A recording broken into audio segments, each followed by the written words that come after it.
You must not only build your wealthy aura, you must defend it. Now, let's walk into the battlefield of your mind and see where the real fight is happening. Every single day, you step into a world that is trying to program you. The news, your social media feed, the conversations around you, all of them are shaping your aura, either charging it with power or draining it dry. And here's the harsh reality. Most people are not building their aura intentionally. They are letting the world do it for them. That's like leaving the keys to your mansion in the hands of a stranger and hoping they won't rob you blind. Napoleon Hill discovered something radical. Wealthy people do not live in the same mental environment as the poor. They construct an invisible shield around themselves, a set of rituals, habits, and rules that protect their mental frequency at all costs. This is not superstition. It's survival, because if your aura is the transmitter, your environment is the power source. Place your transmitter in a toxic, low-frequency environment and the signal weakens, no matter how strong your inner work is. Place it in a high-energy, success-driven environment, and the signal becomes unstoppable. So here's your first defensive weapon.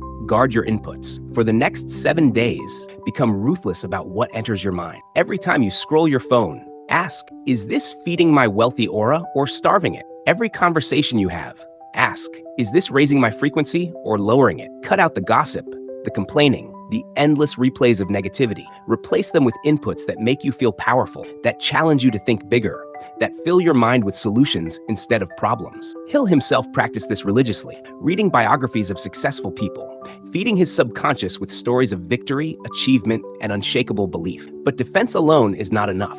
You must also go on the offense, training your aura daily until wealth is drawn to you as naturally as gravity pulls the tides. This begins with one word: identity. If you see yourself as someone trying to get rich, your aura will forever be that of a seeker, a chaser, and chasing energy repels what you want. Wealth must feel like a natural extension of who you are. You are not trying to be wealthy. You are wealthy in mind, in speech, in action, long before the numbers appear in your account. This is why the wealthy behave differently even before they have the money. They speak with certainty. They walk with purpose.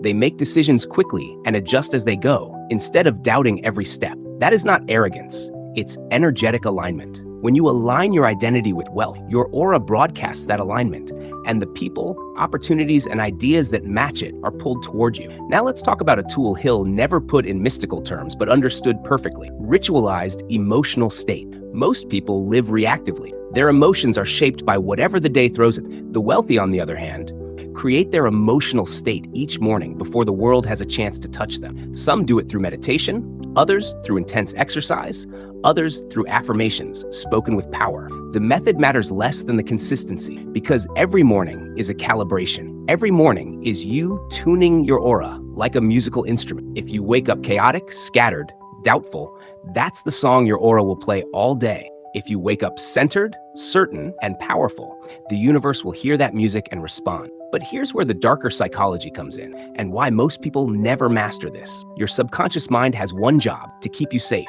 And to it, safe often means the same. The moment you start expanding your aura to attract more wealth, your subconscious will trigger fear, procrastination, sudden fatigue, or random distractions. It's not sabotage from the outside, it's sabotage from within. Your mind is simply trying to pull you back into the familiar frequency you've lived in for years. If you are not aware of this, you will mistake these moments for signs that you should stop. But they are not signs to stop.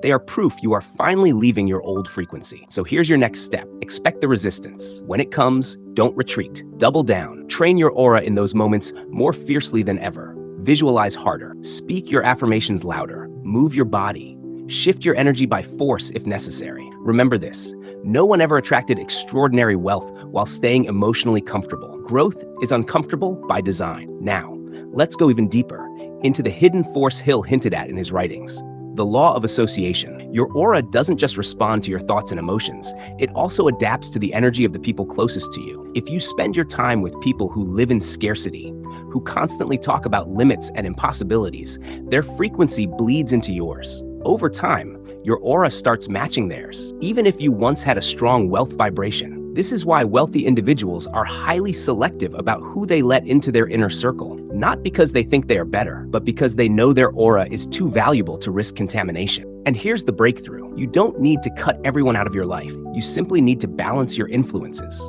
For every minute you spend with low energy people, you can't avoid, Spend double that with high-energy influences, even if it's just through books, podcasts, or videos. Flood your aura with so much wealth frequency that it drowns out the static. As we close this part of the journey, remember, training your aura to attract wealth is not a one-time action. It's a lifestyle. Every day you are either reinforcing your wealthy signal or weakening it. Every day you are either becoming a magnet for abundance or a magnet for scarcity. And if you commit to this fully, guarding your inputs, aligning your identity, controlling your state, resisting sabotage, and mastering your associations, then wealth will not just visit you, it will live with you. And that is where Napoleon Hill's ultimate lesson reveals itself. Not just that you can attract wealth, but that you can become the kind of person wealth is drawn to forever.